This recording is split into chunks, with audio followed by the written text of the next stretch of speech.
Depop or up? Depop or up? Sounds like something cool to scat to some jazz tunes. But it's not jazz time just yet. It's directed at the horrible conspiracy theory about some unknown cabal wanting to depopulate planet Earth. You know, the ones who are openly discussing it, and the ones that believe we actually must make more babies. And perhaps not war so much. Or go to war so much. It was just that the obvious grammar failure sounded more well placed. It's funny how that works sometimes. A bit like jazz, perhaps. But conspiracies and well-intentioned billionaires aside, whatever side of the aisle they may reside, are we too many people? Just enough? Too few? Or is the population in decline? The too few and population in decline parts certainly sounds so much more easy to solve and fun, till you sit there with a family of 12 and can't remember the last time you actually got some good sleep. Not to mention the cost of living, raising a big family. But the moral dilemmas are not that many. Unless you and your missus were unfortunate enough to cook up a dozen psychopaths by some insane genetic coincidence, and you unleashed them upon the world, and they would wreak havoc over decades to come.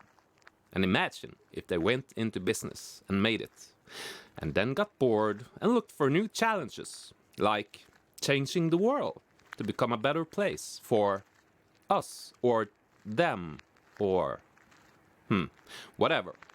The moral questions on the other side of the aisle clusters up like flies on a hot pile of dirt. Unless, of course, you're a psychopath. Much easier then. Then it's just a game, and morality is just something you understand as a concept, which you can use in your play, whatever the size it is or becomes. But if you're a normal, decent human being, which I'm hoping you are, how would you attack this problem if you one day was given absolute evidence that we as a species were in fact multiplying beyond sustainable measures, and you were placed inside a small committee whose sole purpose was to come up with a plan to reduce the population of Earth? How would you go about this issue? Mass sterilization? Disintegration chambers? Fight to the death? The Thanos way? You know, the guy in the Marvel universe that made a hand device, collected some stones so that he could just snap his fingers so he could randomly rid the universe of half of humans and humanoids for reasons I've forgotten. Surely, it couldn't be exactly like the way Thanos does it. We don't have the technology, but we certainly have the technology to create some system with both mechanics and computing where some person could snap their fingers and voila, half population gone in a whim. And then snap again if we had to make it half of half, just to be certain. Thing is, it's never so easy, is it? I think some people wish it was that easy. But problem is, we consist of quite many societies and cultures. And to get 8 billion people to agree upon something is not easy. Even if it was a real visible threat, like an incoming asteroid, not just a theoretical one. No matter how scary scientists told us the outcome would be. If we knew exactly where a so-called globe crusher were to impact, weeks in advance, and we could potentially save everyone by doing a huge movement of people from one large area and distribute them across the planet. Let's say up to 1 billion people. What impact would that have in the collective mind of the different societies all these people would have to be moved to? Could many end up feeling just as unwelcome as the asteroid itself? And who would decide this giant move? And could we be certain the deciders were smart enough to take everything into consideration? One could not just move 1 million people to a desolate area and hope that they had food enough for a period of time that probably would be hard to calculate how long would last. There's a slight chance more people on average would be saved if we did nothing. But not trying would be inhumane. Of course it would. It would go against our leave no one behind gut instinct. But, most likely, what would happen in this day and age? We would just point to our politicians and say, it was their fault. We gave our powers over to them, and they were to blame for leaving those people behind. We could also blame them for the societal collapse that could happen if we distributed 1 billion people randomly around the world in just a few weeks, hoping everyone would get along just fine. And then we could blame ourselves, because we are them, they are us. They come from us, and we can become them. We deserve them, and they deserve us. We can desert them, and they can desert us. However, I'm not so sure so many of the career-hungry politicians of today's world would even dare sticking their neck out in a probable soon-to-come survival of the fittest nightmare that a certain asteroid impact would impose upon us. So let's tone it back down to the more simplistic live or let die situation of deciding if we're too few or too many already. Have you thought about how more detailed and complicated an issue is, the more you must abstract it to be able to make heads and tails of it? Because if you consider everything at once, you don't see a body, with namely head or tail, but just a huge mess, hard to make into anything. I guess this is why the climate change crisis pushing PR assistants to politicians, or whoever they are, like to abstract stuff, to make it easier for the normies to understand. Global warming, or boiling, or the next stage of it. Green energy, CO2.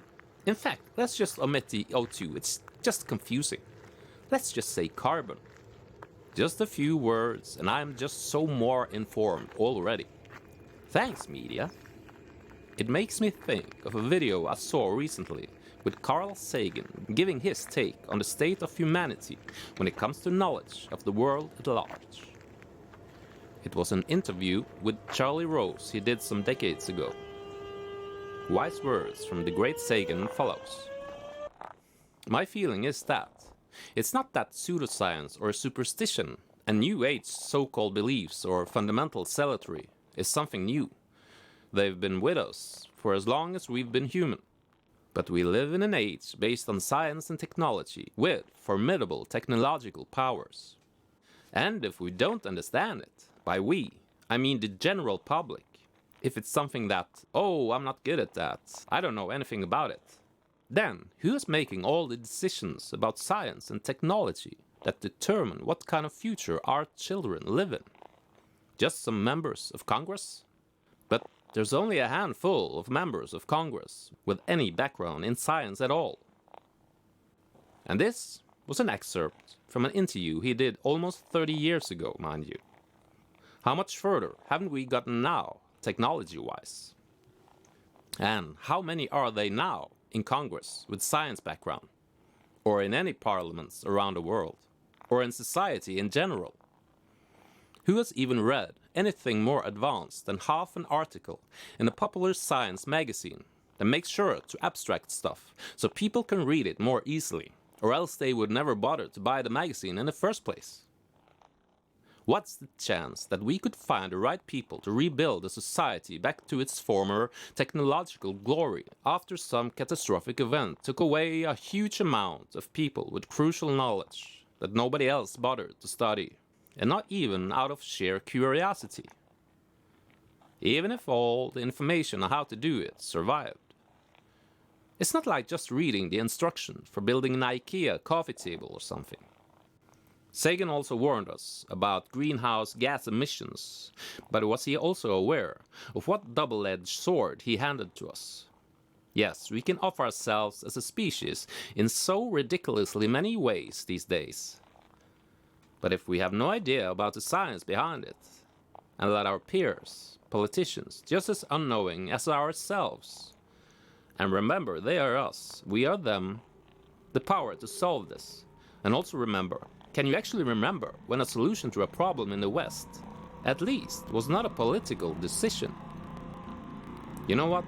I'm tired of this episode and everything about it. Let's just get to the point. We must depopulate the Earth. It's decided by deciders. Let's go for the disintegration chambers. There's too many people on Earth. An easy statement to get behind. Earth big, human small, but very bad. So let's end this by going into the logistics of it.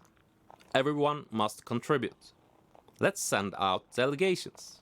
Delegations travels to Ireland. There's too many people in Ireland. All over the globe. Some must contribute less, some more. But all must contribute, or else it's not fair on those who must lose the most mass. There's too many people in Argentina. There's too many people on Iceland. Small island though. But remember, all must contribute. It would not be fair to everyone else if all Icelanders just got a pass, right? Next, there's too many people in Norway. You feel how different that sounds than just saying there's too many people on Earth? Now, let's knock it up a notch, or down. Not sure what would be the right way to say it. A delegation comes to your city. There's too many people in Lisboa. There's too many people in Cairo. There's too many people in Bergen, my hometown, by the way. There's too many people in Warsaw. Do something about it, or else. You feel a tweak of resistance building? Let's bring it to another level, or perhaps just a whole other level. There's too many people in your family. Someone has to go, and fast. We don't have much time. Have an exceptional day, and never mind the doomsday clock. It's always ticking. For you, me, tardigrades, galaxies. Time itself? In that matter, I think it's actually unfair to the other measures of time that doom should only be a day's worth of tragedy. What about doom second? A supernova nearby could fix that. Or what about doom's month? Let's just not hope it's in June though. Could get ugly. Someone for sure could get offended. Felt left out. Or what about just doom times?